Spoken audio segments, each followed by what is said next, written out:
Welcome to At Home in Würzburg. During a grand European tour or Cities of Light cruise, you will reach this capital of Lower Franconia in the regional state of Bavaria in Germany. Located in a valley along the Main River, which is connected to the Danube by the RMD Canal, we find ourselves in the very heart and center of Germany and Europe.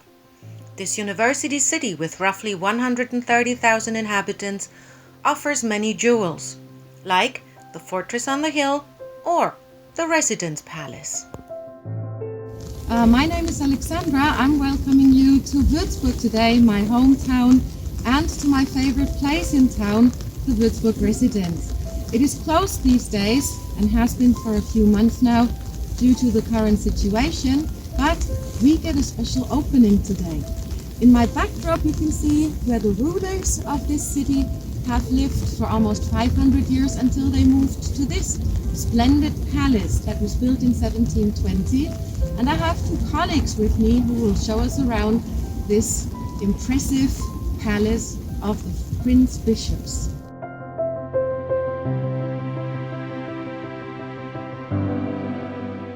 Well, my dear travelers, here we are at the entrance to the Residenz Palace. They have been closed for many months now, but we have achieved a special opening and tour for you today. And so we'll see who's going to let us in and show us around.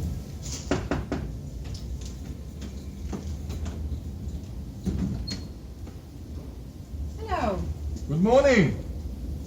My name is Günther Mündl and I work here in this fantastic palace, the Residence Palace of Würzburg. Please, come inside. Thank you.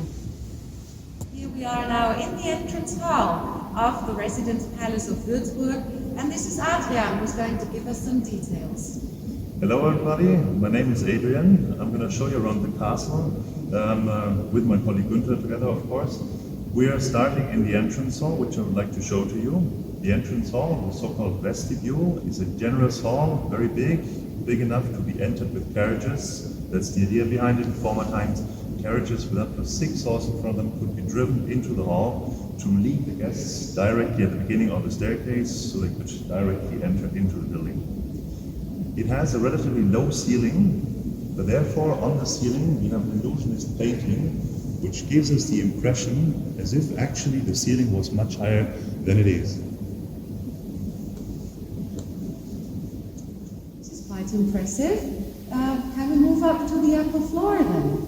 I see the stairs, very impressive. It looks very comfortable to walk on. In fact they are. They've especially been built very low, so people were slowed down and could very comfortably walk up into the staircase. That's what we're going to do. We have a nice contrast here between the entrance hall with this low ceiling and the opening up which we have in the staircase. So it really feels as if heaven was opening up right above us. Let's go and have a look. And here on the upper floor we get a view of the city with the Festung, the fortified castle in the hill, the spires of the cathedral in the backdrop, and the fountain with the personification of Franconia, the personification of the region, on the square just outside the Residenz Palace. Let us take a closer look at the staircase ceiling. Well, Günther, so here we are on the upper floor. We've came up the stairs, and now I see this enormous painting in the ceiling. What about this? Yes, we're standing here in the staircase of the Residence Palace. And what we can see here is the largest unsupported single vault ever built in a European palace. And we also can see one of the largest ceiling frescoes ever painted in European palace architecture. It was painted by an Italian artist. His name was Giambattista Tiepolo. He came from Venice and he was regarded as being the best painter from Italy in those days. It took him only 14 months to paint this fresco painting. And well, what is a fresco? A fresco is a painting that is painted on freshly applied wet plaster. The word fresco is derived from the Italian word affresco, what means fresh. Of course, such a big painting he did not paint on his own. He also had some helping hands. We know that his sons were also helping him. He had two sons, Lorenzo and Domenico, and also some local painters from here were helping him in completing this fantastic painting. So Adrian, I understand the 4 continents are represented here in this fresco painting by Tiepolo. Can you tell me something about the scene here representing America? Yes, of course. Now, the 4 continents are represented, each of them in the middle of the scene, by a lady. The lady normally rides on a typical animal for a continent, and we have a sort of a hierarchy between the continents. We're starting with the continent which was not so well known in Europe in those days, America. Europeans back then thought the continent was a little uncivilized, and therefore America is almost nude, wearing nothing but the feathers on her head and a drape around her hips, riding on a big alligator, which is about the wildest animal we can think of. And moreover, directly below the head of the alligator, we can see the cut-off heads of some human beings. And when you look on the far right-hand side in this scene, we can witness a cannibalistic scene, actually, where the dead bodies are cooked around an open fire. Well, ladies and gentlemen, we're now coming to take a look at the continent of Africa, and Günther is giving us some interesting details. Yes, in this scene we can see the continent of Africa that is represented by a lady with black skin, and she is sitting on a camel. There, the painter also added typical details. So, for example, in the corner to the right, we see an old man with a long white beard. He's leaning on a jar of water, grabbing an oar, and there you see the river Nile. Over there to the left, rather closer to the middle, we can see another exotic animal, an ostrich with very strong legs.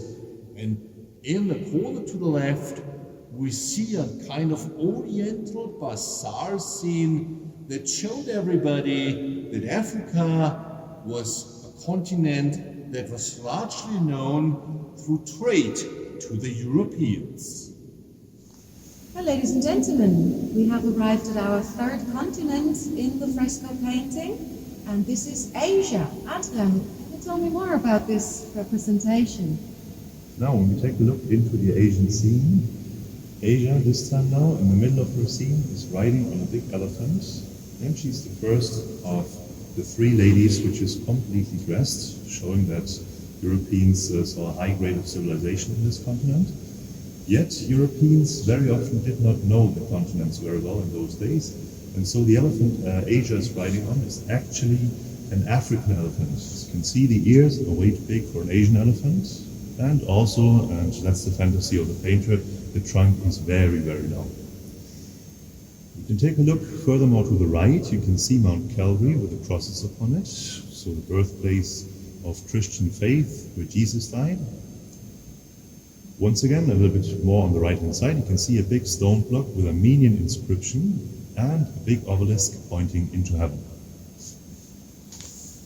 Well, Günther, so we're coming to the most important and central scene, I understand, the scene representing the continent of Europe. Yes, so up there we see the continent of Europe. Above Lady Europe, we see the portrait of the commissioner and Prince Bishop Karl Philipp of Greifenklau. And right underneath him, sitting on a throne, we can see Lady Europe. To the left of Lady Europe, you see a bull's head, and the bull is the symbol for the continent of Europe. And when we then take a look into the corner to the left, we can see a man who is wearing a bright yellow scarf around his neck, and there we have the portrait of the painter Giambattista Tiepolo himself. And now let's take a look to the right, and there we can see a man dressed in a uniform of purple color with a dog at his side, and there you can see the architect of the Residence Palace, Balthasar Neumann. And he was a true genius. He constructed this unsupported single vault, and he built it so well that it even survived World War II. And then finally we have this man who wears a beige cloak wrapped around his shoulders, and that's the Italian stucco artist Antonio Bossi. So I understand he's the one who decorated the following room, the White Hall. Yes, indeed he is. Let's move on then and take a closer look. Well, Adrian, this is impressive. So this is the White Hall. What was it used for? Well, actually, the White Hall was used for about everything. You could use it for dining hall. Also in the winter time, you can see we have one of the heaters over there at the other side of the hall. It was used for, well, a sort of gambling, if you want. We had a lot of card playing tables in those days, which was highly popular. It was used for concerts, for example, and this was the only ballroom we had inside the residence back in those days. And officially it was called Salle des Gardes. This is where, when high-ranking visitors came to Würzburg, the soldiers were standing with their colorful uniforms in front of those white walls and made a lot of impression. You can still see this function in the official detailing of the hall. For example, when we take a look up into the corners. Each of the four corners up there in the middle shows us an armor and plenty of weaponry and flags, etc. So this shows us still the official function this all had before. I see. And these curtains, are they real fabric?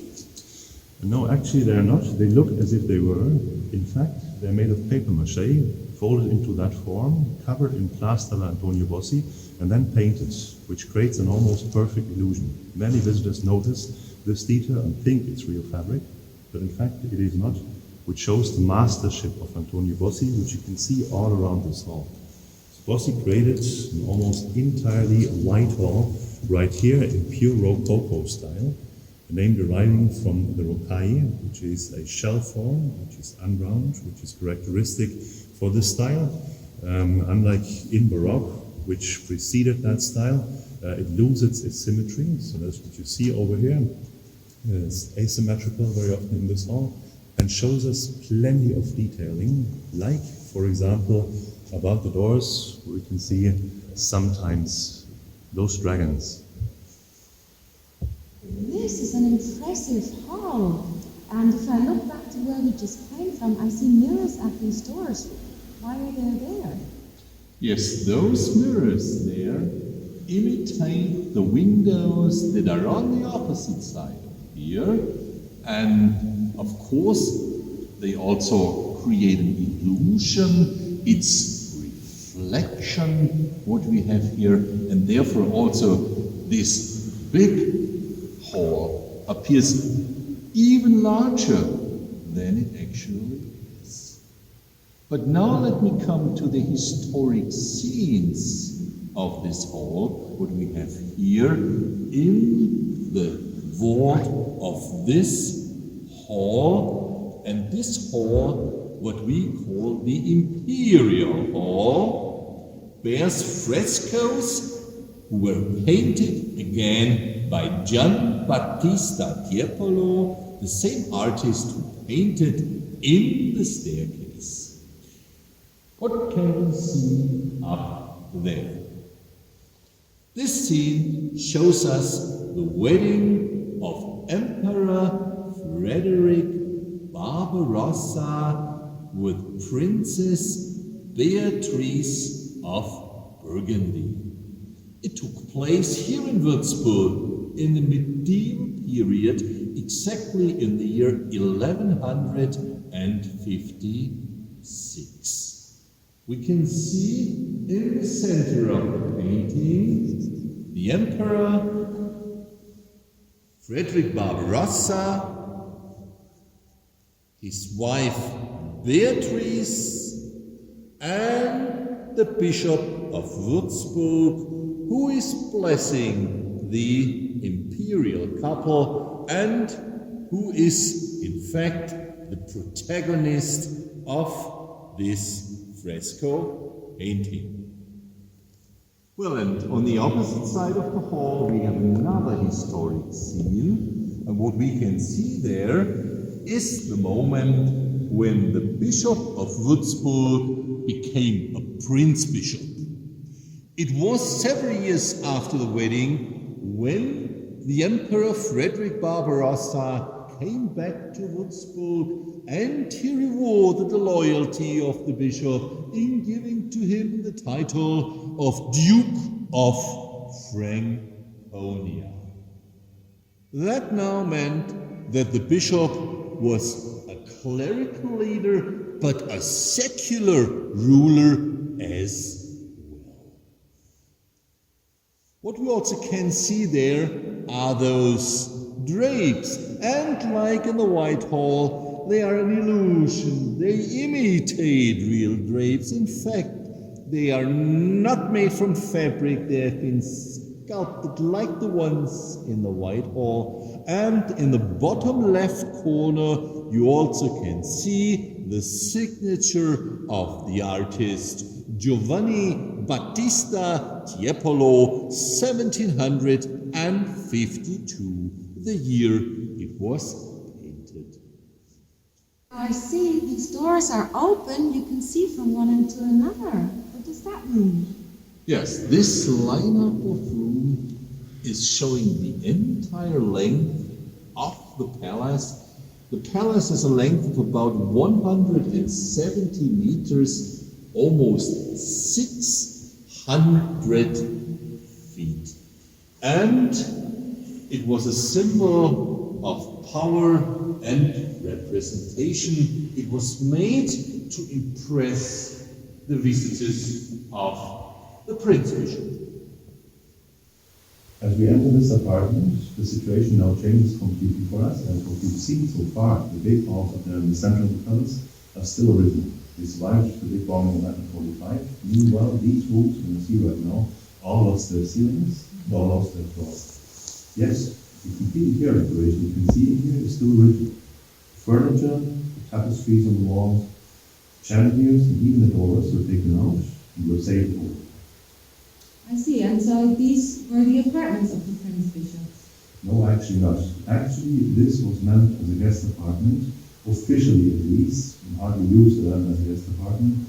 As, for example, when the Emperor came to Würzburg to live in these rooms, that's why they're called this way. Officially or unofficially, most of the time, they actually used it for socializing. They parties, for example. In official use, this was the waiting room, as you can see on the benches. Well, now, since nobody is allowed inside, they're covered up. But normally, you would stand on the side, guests would sit down here and wait to receive for an audience in the next room. That's where we go. Here in the second room, after the waiting room, there is so much more decoration. How come? We are now in the audience chamber, and this was the room where the Prince Bishop welcomed strictly selected guests and celebrated his power. You can see that this room is much more ornate than the waiting room. So, for example, the details on the ceiling, they are much more ornate, and they will also received a layer of gold leaf. By the way, in the corner, the white object there is a heater. It could only be heated from a corridor that is running along behind those rooms, while in the opposite corner we have an open fireplace. So Adrian, here in this next room, I see another heater in the corner.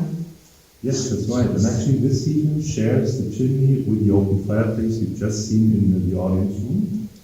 And this room we're standing in right now is the so-called Venetian room, as you can see on the decoration. The tapestries now show us carnivalistic scenes from Venice. Here, for example, in front of the St. Mark's Square in Venice. And then on the big tapestry, you can once again see St. Mark's Square and the Canal Grande.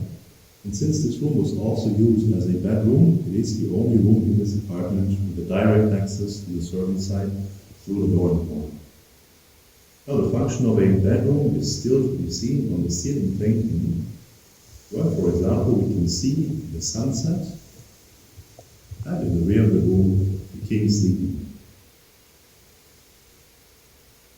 Günther, this room is so overwhelming. What is it? Sure it is.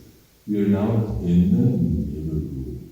And would you believe that this room was totally destroyed at the end of the war? What you see is an exact copy of the original. It was all restored by regional craftsmen and artists. They researched the old techniques, relearned the old techniques, and used them in the same way. The result is a fantastic room. 600 mirrors are in this room here. And when you take a look at the mirrors, you can see that they all received a rear glass painting. And that was back in the 1700s a rarity. The reconstruction did cost 2.5 million euros and received from the 1980s. And the gold leaf that was used in this room would, if it would be spread out, cover nearly the entire ceiling fresco painting in the staircase. Well, and what was the original purpose of that room back in the 1700s?